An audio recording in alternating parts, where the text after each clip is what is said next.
சேலம் ஓமலூரில் அதிமுக பொதுச் செயலாளர் எடப்பாடி பழனிசாமி செய்தியாளர்களை சந்தித்து வருகிறார். அதனை பார்க்கலாம்.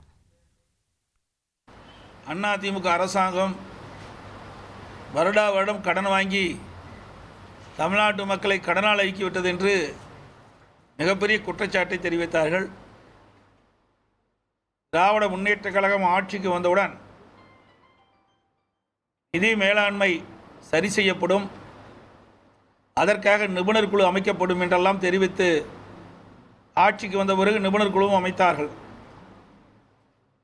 ஆனால் ஆட்சிக்கு வந்து 4 ஆண்டு காலத்தில் சுமார் 3,53,000 கோடி கடன் பெற்றிருக்கின்றார்கள். அந்த நிபுணர் குழுவுடைய நோக்கம் நிதி மேலாண்மை சரி செய்ய வேண்டும் என்பதுதான். அதற்கு மாறாக ஒவ்வொரு ஆட்சி பொறுப்பேற்றது கடன் வாங்கி இந்தியாவிலேயே அதிக கடன் பெற்ற மாநிலம் தமிழ்நாடு என்ற சாதனையை திரு ஸ்டாலினுடைய அரசாங்கம் சாதித்திருக்கின்றது. வேறு எந்த சாதனையும் இல்லை, கடன் வாங்குறதுல சாதனை படைச்சிருக்கிறாங்க. அதைத்தான் நான் தெளிவாக குறிப்பிட்டேன். இன்றைக்கு திராவிட முன்னேற்ற கழகம் ஆட்சிக்கு வந்து 4 ஆண்டு காலம் ஆகிறது. 2020-21 அனைத்து இந்திய அண்ணா திராவிட முன்னேற்ற கழக ஆட்சியில் பெட்ரோல் மதுபான விற்பனையின் மூலமாக கிடைக்கப்பட்ட வருவாய் 43,489 கோடி. திராவிட முன்னேற்ற கழகம் பொறுப்பேற்ற பிறகு 2024-25 ஆண்டு பெட்ரோல் மதுபான விற்பனையின் மூலமாக கிடைக்கப்பட்ட வருவாய் 69,588. இதில் மட்டும் 26,099 கோடி இவர்களுக்கு வருவாய் அதிகரித்து கிடைக்கின்றன. ஜிஎஸ்டி 2021 அதிமுக ஆட்சியில் 37,942 கோடி.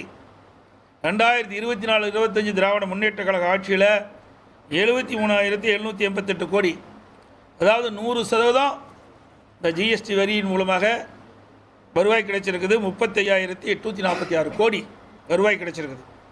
ஸ்டாம்ப்ஸு அதில் அதிமுக ஆட்சி 2020-21 11,675 கோடி.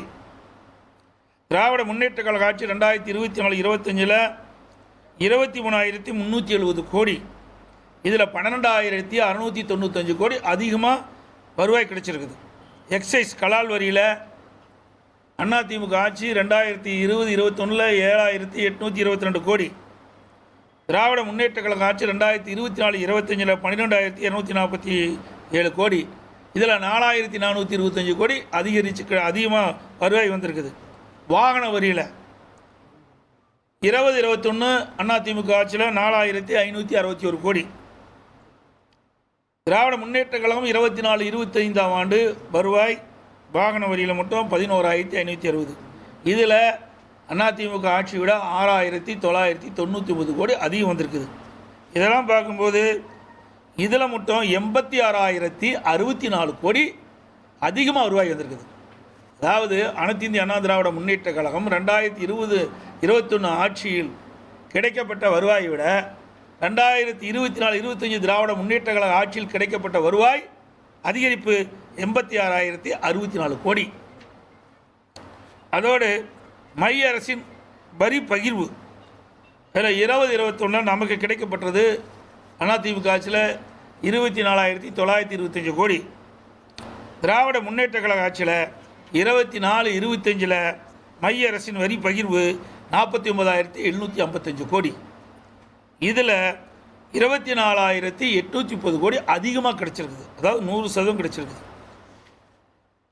ஆக திராவிட முன்னேற்ற கழக ஆட்சி வந்து 4 ஆண்டு காலத்தில் 2020-21 அதிமுக ஆட்சியை விட 2024-25 திராவிட முன்னேற்ற கழக ஆட்சியில் இதையெல்லாம் பார்க்கின்ற பொழுது 1,10,894 கோடி 1,10,894 கோடி அதிகமாக வருமானம் வந்திருக்குது. இவ்வளோ அதிகமாக வருமானம் வந்தும் கூட மூலதன செலவு பார்க்கின்ற பொழுது அனைத்து இந்திய அண்ணா திராவிட முன்னேற்ற கழக ஆட்சி நீங்கள் பார்த்தீங்கன்னா 2021 33,068 கோடி மூலதன செலவு. திராவிட முன்னேற்ற கழக ஆட்சியில் பார்த்தீங்கன்னா 24-25 47,681 கோடி, கிட்டத்தட்ட 14,000 கோடி தான் அதிகரிச்சிருக்குது. மூலதன செலவு அதிமுக ஆட்சியை விட திராவிட முன்னேற்ற கழக ஆட்சியில் வெறும் 14,000 கோடி தான் அதிகரிச்சிருக்குது. ஆக வருவாய் உயர்வு 1,10,894. திராவிட முன்னேற்ற கழக ஆட்சியில் அதிமுக ஆட்சியை விட 1,10,894 கோடி வந்திருக்குது. மூலதன செலவு அதிகரிச்சிருக்கணும், ஆனால் மூலதன செலவு அதிகரிக்கல, வெறும் 14,000 கோடி தான் அதிகரிச்சிருக்குது. இதற்கு மேலே 3,53,392 கோடி கடன் வாங்கியிருக்கிறீங்க. 3,53,392 கோடி கடன் வாங்கியிருக்கிறீங்க.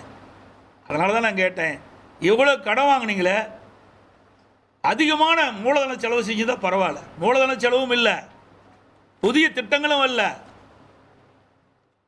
திராவிட முன்னேற்ற கழக ஆட்சியில் அதிக வருவாய் வந்திருக்குது, பல்வேறு இனங்களில் கடனும் அதிகமாக வாங்கியிருக்கிறீங்க, மூலதன செலவும் குறைவு. அப்படின்னு அந்த பணம்லாம் எங்கே போச்சு?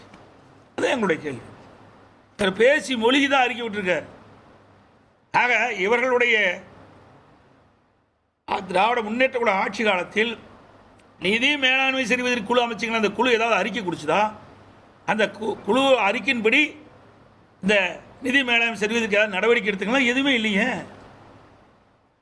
எதிர்கட்சி இல்லை, எங்களை பற்றி எவ்வளோ விமர்சனம் செஞ்சீங்க, அதைத்தான் நான் கேள்வியை கேட்டேன். அதுக்கு உரிய பதில் இல்லை. ஆக இன்றைக்கு தமிழ்நாட்டில் இன்னும் 1.25 வருஷம் இருக்குது. இந்த 1.25 வருஷம் முடிக்கின்ற பொழுது 5 லட்சம் கோடி கடன் வாங்கிடுவாங்க. திராவிட முன்னேற்ற கழக ஆட்சியில் 5 லட்சம் கோடி கடன் வாங்கி மிகப்பெரிய சாதனை படைத்த அரசாக திராவிட முன்னேற்ற கழக அரசு இருக்கும். கடந்த 70 ஆண்டு காலமாக அதிமுக ஆட்சி 2021 வரை 5,18,000 கோடி தான். சேலம் ஓமலூரில் அதிமுக பொதுச் செயலாளர் எடப்பாடி பழனிசாமி செய்தியாளர்களை சந்தித்த காட்சிகளை பார்த்தோம்.